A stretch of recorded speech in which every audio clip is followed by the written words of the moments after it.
دوسرا مسئلہ ہے جہالت. جہالت ہر برائی کی جڑ. جاہل جو کرے گا اس کی توقع آپ کسی سے نہیں رکھ سکتے. پہلی بات، پہلے جہالت کی تعریف سن لیں. جہالت اس کو کہتے ہیں علم نہ ہونے کی بنیاد پر اطاعت الہی سے منہ موڑ کر ہر کام دنیا کے لیے کرنا، یہ جہالت ہے. اونلی جہالت، مکمل جہالت، فقط جہالت. توجہ پھر سنیں. اور بھی تعریف ہو سکتی ہے، اس لیے کہ لوگوں کے الگ الگ نظریات ہیں. میں جہاں سے پڑھ رہا ہوں وہاں سے کہہ رہا ہوں. علم نہ ہونے کی بنیاد پر خدا کی اطاعت سے منہ موڑ کر ہر کام دنیا کے لیے کرنا جہالت. اور ایک ہے جہالت جہل مرکب. جہل مرکب یہ ہے علم ہونے کی بنیاد پر خدا کی اطاعت سے منہ موڑ کر ہر کام دنیا کے لیے کرنا، یہ جہل مرکب ہے. تو جاہل سے بھی بڑا جاہل وہ ہے جو جہل مرکب رکھتا ہے. لیکن آپ سے کہنا چاہتا ہوں اسلام ہر جہالت کو مٹانے کے لیے آیا ہے. اس لیے ہم علم کی طرف توجہ کریں. آج دیکھیں نماز پڑھنا نہیں آتی، جہالت. وضو کرنا نہیں آتا، جہالت. نماز جمعہ کے مسائل نہیں معلوم، جہالت. حج کے مسائل نہیں معلوم، جہالت. ماں باپ کی نافرمانی نہیں معلوم، جہالت. عورتوں پہ باپ کی نظر، جہالت. زنا، شراب، یہ سب گندگی جو پھیلی، جہالت. قتل، غارت گری، جہالت. یہ سب جہالت کے مسائل ہیں. آئیے جہالت کو دور کریں اور جہالت کا خاتمہ کریں. مسلمانوں سے میری اتنی گزارش ہے، اپنی دولت کا دولت مند لوگ اپنی دولت کا صحیح استعمال کریں اور جہالت کے خاتمے کے لیے ادارے بنائیں. اور ایسے صاف ستھرے ادارے.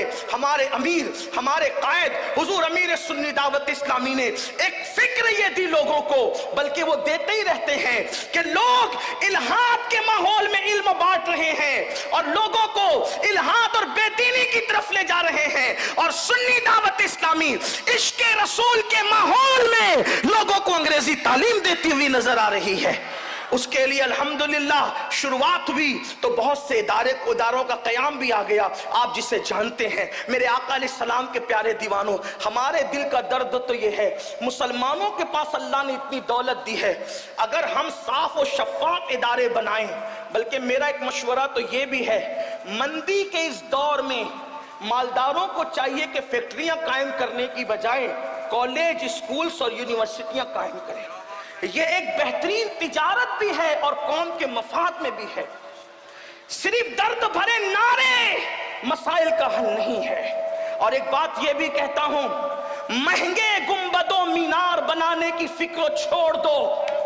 گنبد و مینار پر جتنے کروڑ خرچ کرتے ہو ان گنبد اور مینار والوں کے نام پر، انہی کے نام سے یونیورسٹیاں اور ادارے قائم کر دیے جائیں. ہم تو آج تک سوچ رہے ہیں، ہمارے بزرگوں کی صحبت میں بیٹھ کر ہم نے سنا ہے، آج تک سوچ رہے کاش شاہ جہاں نے ممتاز کے نام پر تاج محل بنانے کی بجائے ایک عالمی یونیورسٹی بنا دی ہوتی تو ممتاز کے لیے ایصال ثواب بھی ہوتا، ممتاز کا نام زندہ بھی رہتا، محبت کی نشانی بھی ہوتی، قوم کا مفاد بھی ہوتا. لیکن اس نے نرا تاج محل بنایا.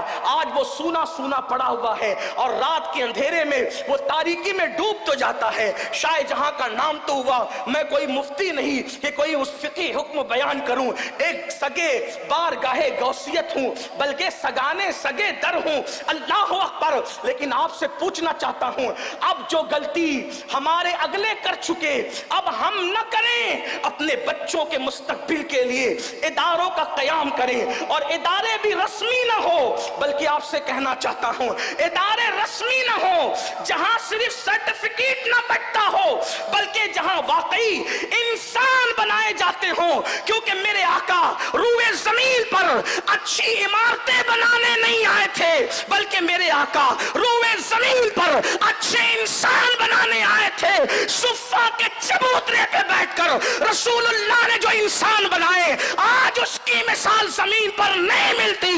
لاؤ ابو بکر صدیق جیسا انسان، لاؤ عمر ابن خطاب جیسا انسان، لاؤ عثمان غنی جیسا انسان، لاؤ مولا علی جیسا ایسا انسان لاؤ، سعید جیسا، سعد جیسا، طلحہ جیسا، زبیر جیسا، ابو ہریرہ جیسا، بلال حبشی جیسا، خالد ابن ولید جیسا، سعد ابن ابی وقاص جیسا، امیر حمزہ جیسا، مصعب ابن عمیر جیسا. اللہ اکبر. کہاں لا کر کے بتاؤ گے؟ اللہ کی عزت کی قسم، میرے نبی نے وہ انسان بنائے، ان میں مقتدی نہیں تھے، وہ صرف رسول اللہ کے مقتدی تھے، اور وہ قیامت تک کے لیے ہر ایک کے لیے مقتدا بن گئے. میرے آقا نے فرمایا جو ان کی پیروی کرے گا وہ ہدایت پا جائے، وہ نجوم ہدایت ہے. میرے امام کہتے ہیں اصحاب نجوم رہنما ہے، کشتی ہے آل مصطفیٰ.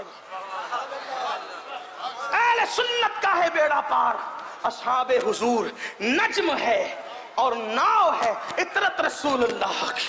آؤ اچھے انسان بنائیں، اور اگر اتنی وسعت فکر نہیں ہے کہ پوری قوم کے لیے جی سکتے ہو، کم سے کم اپنی اولاد کا مستقبل ہی سدھار لو، کم سے کم اپنے بچوں ہی کو پڑھا لو.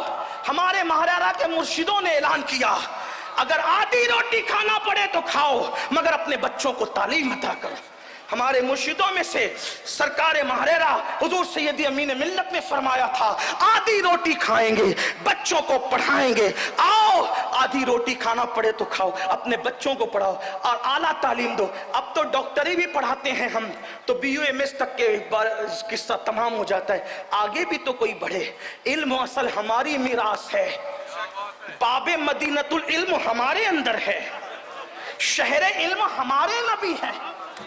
ابو ہریرہ رضی اللہ تعالیٰ عنہ کم وقت میں کثیر الروایت ہستی، اتنی باصلاحیت ہمارے اندر ہے، جن کو رسول اللہ نے علم سمیٹ کر کے دیا تھا، حضور نے علم سمیٹ کر عطا کیا تھا.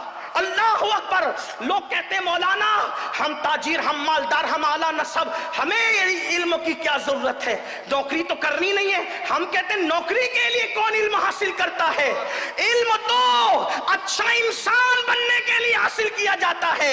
ایک علم والا تاجر اور ایک جاہل تاجر میں فرق ہے، علم والے کی گفتگو اور جاہل کی گفتگو میں فرق ہے، علم والے کے کھانے اور جاہل کے کھانے میں فرق ہے. اس لیے علم والے بنو.